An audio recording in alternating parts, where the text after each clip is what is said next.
bisa jadi. Mana kue tahu? Oke ya, sekali lagi ya. Salam. Salam Tante. Kita lihat Alkitab kita baca 2 Korintus 12 ayat 7 sampai 10. Sekali lagi, sama-sama kita baca.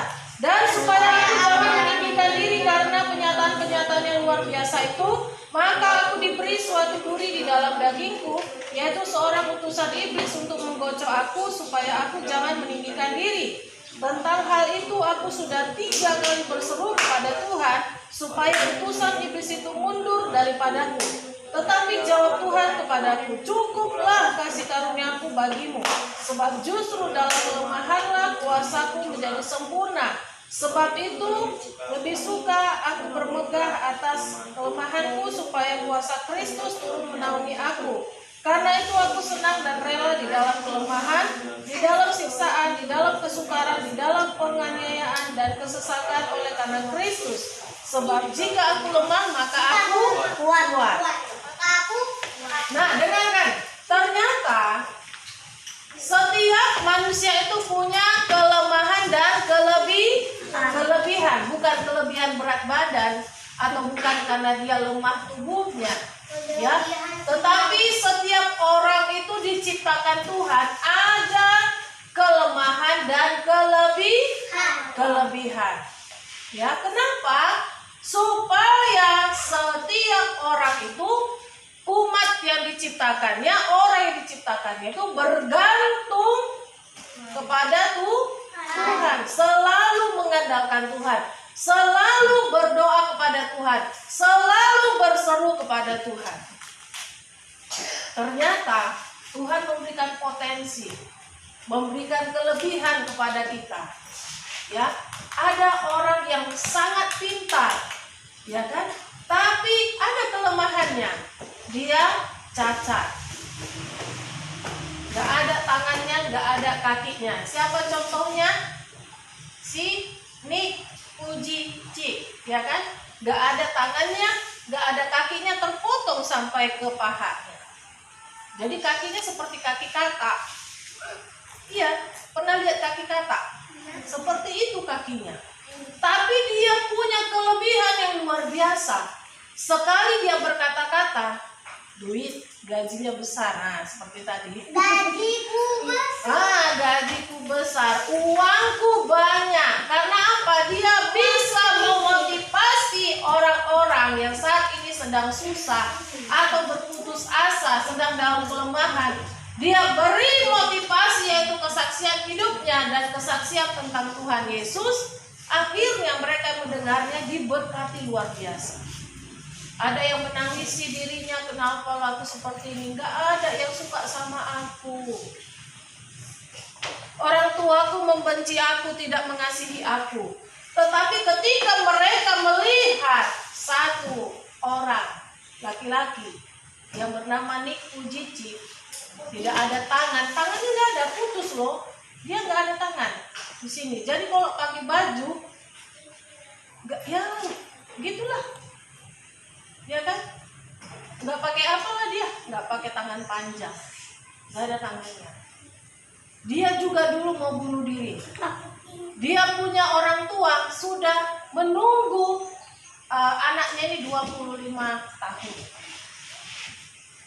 Tapi ketika lahir, kecewa orang tuanya. Dia melihat gak ada tangannya, gak ada kakinya, tapi wajahnya ganteng sekali.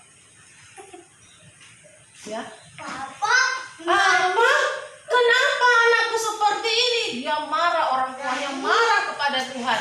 25 tahun menunggu, ternyata yang lahir anak cacat. Nani. Hah? Itu luar biasa sedihnya, marahnya, emosinya. Anak ini kok dibuang? Tapi mereka mau bersyukur kepada Tuhan. Ya, sini Kiles, biar sama kita. Ya, terjemahkan yuk pakai bahasamu. Ya, dia mau dibuang dan dia mau ditinggalkan di rumah sakit. Tapi akhirnya mereka besarkan anak ini. Dan kebalikannya, ketika kira-kira seperti si Fiona atau seperti si Rafael, dia melihat nggak bisa apa-apa.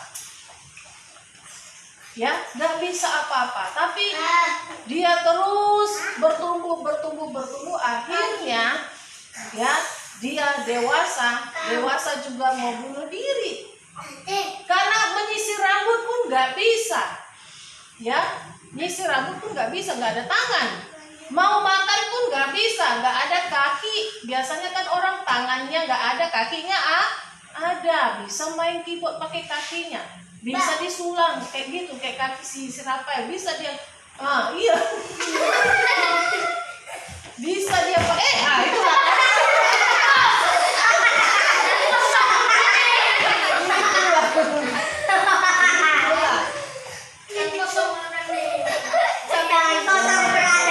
Hati-hati loh. Oke. Nah, setiap kita punya kelemahan dan kelebihan. Ada potensi, ada karunia, ada juga kekurangan. Ya, setiap kita. Ya, jadi akui kelemahan kita. Jangan sampai kita minder dengan kelemahan kita. Ada potensi lebih yang Tuhan berikan kepada kita. Ya, misalnya si William badannya gemuk, udah kayak bapak-bapak. Tapi apa potensi dia, kelebihannya? Apa kelebihan? Banyak orang yang senang sama dia karena dia orangnya suka berteman, ya kan? Banyak orang yang senang sama dia, ada kelebihannya. Nanti nggak tahu lagi kita apa kelebihannya, ya kan? Nah, banyak ya, semua orang ya. Jadi jangan kalian berpikir kenapa Tuhan ciptakan aku seperti ini?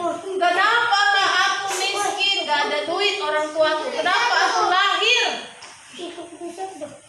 Kenapa aku lahir di keluarga miskin? Ya, kita nggak bisa memilih. Maunya aku lahir jadi anak presiden lah, nggak bisa kita pilih. Tapi semuanya itu sudah Tuhan tentukan dari semula. Nah, bagaimana caranya supaya kita diberkati? Kita dekat kepada Tuhan. Nah, seperti Paulus. Paulus ini punya potensi yang luar biasa. Dia pintar sekali, terutama di dalam Tuhan. Tentang pengenalan akan Tuhan, dia pintar sekali. Saking pintarnya, ya, dia menulis, tulisannya besar-besar. Kenapa? Karena matanya itu nggak bisa lagi melihat dengan jelas. Jadi kalau dia nulis nggak bisa seperti normal. Itulah duri dalam daging. Itulah kelemahannya. Tulisannya jelek.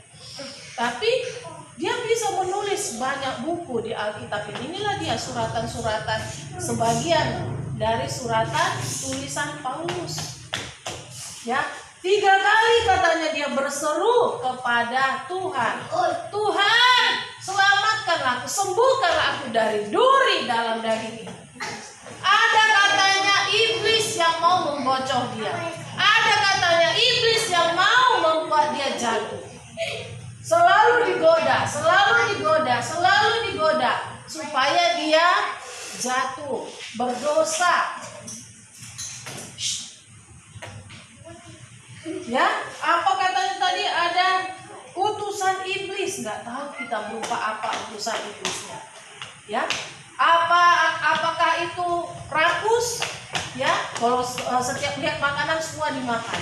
Ya, itu duri dalam daging, jadi batu sandungan. Padahal dia orangnya bagus. Ada juga, ya, dia sebenarnya bagus orangnya, tapi melihat uang, klepto dia tangannya, klepto. Tahu klepto? Gak tahan dia mengambil. Ya, ada seorang utusan iblis yang mau menggocok dia, yang mau menjatuhkan dia. Setiap orang ada seperti itu. Setiap anak-anak Tuhan pasti mengalami seperti itu. Tapi sesuai dengan kekuatan kita masing-masing. Ya, sesuai dengan kekuatan kita masing-masing. Jadi di dalam setiap kita ada kekurangan. Misalnya dalam tubuh kita hidungnya pesek, ada, ya kan? Apalagi dia tidak bisa berbicara. berbicara, tapi bisa bahasa sandi. Ya, itu aja. Jadi setiap kelemahan kita latih supaya tidak jadi membuat kita frustasi atau stres atau tidak mau hidup. Duduk.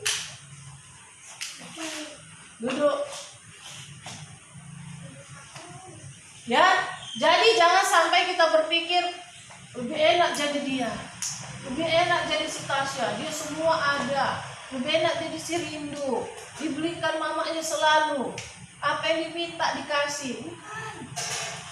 Dia belum tahu apa kelemahannya. Kita hanya melihat kelebihan dari seorang, ya. Kita hanya melihat kelebihannya, tapi dia nggak tahu apa kelemahannya. Nah, kenapa orang tidak bisa melihat kelemahan orang itu? Karena dia berhasil menutupi kelemahannya dengan kelebihan. Misalnya, satu orang lagi, sekali lagi ya contohnya, satu orang lagi orang tuanya tidak bisa menyekolahkan dia. Tetapi karena dia rajin, terus dia sekolah, terus dia belajar, akhirnya ada yang memberikan beasiswa kepadanya. Ya, itu dia kelemahan orang tuanya miskin. Tapi karena dia belajar, dia punya potensi rajin belajar, dia bisa. Ya, itu luar biasa. Ya, ingat, setiap kita punya apa? Kelebihan dan kekurangan. Tapi kita mau bersyukur kepada Tuhan, karena Tuhan Yesus itu adalah Allah yang baik, supaya kita selalu bergantung kepada Tuhan, selalu berseru kepada Tuhan akan setiap kelemahan kita. Kita katakan, Tuhan Yesus tolong aku. Jadi Tuhan selalu dipanggil. Kalau kita nanti gak ada kelemahan, gak ada kekurangan, ya gak akan ingat kita sama Tuhan, gak akan kita panggil Tuhan itu. Nah, kita mau bersyukur sebab di dalam setiap keadaan Tuhan selalu punya rencana. Ya, Tuhan selalu punya rencana. Jadi tidak ada rencana yang gagal. Ya, bersyukur kepada Tuhan. Kata Tuhan, cukuplah kasih karunia-Ku bagimu. Sebab dalam kelemahanlah kuasa Tuhan itu bekerja sempurna. Ya, dalam kelemahan kita, ketika kita berseru kepada Tuhan, kuasa Tuhan bekerja sempurna, membuat kita bangkit dari kelemahan kita, dan kita tetap menjadi berkat bagi banyak orang. Ya, jadi jangan putus asa. Kalau kalian nanti tahu, tiba-tiba tahu, kelemahanku ini, jangan putus asa. Tapi berseru kepada Tuhan Yesus, dan biarlah kuasa Tuhan yang bekerja sempurna, ya, memampukan kita bangkit dari kelemahan dan kekurangan kita. Ya, Tuhan Yesus itu baik bagi kita. Puji Tuhan, Tuhan Yesus memberkati. Haleluya. Yuk kita bangkit berdiri.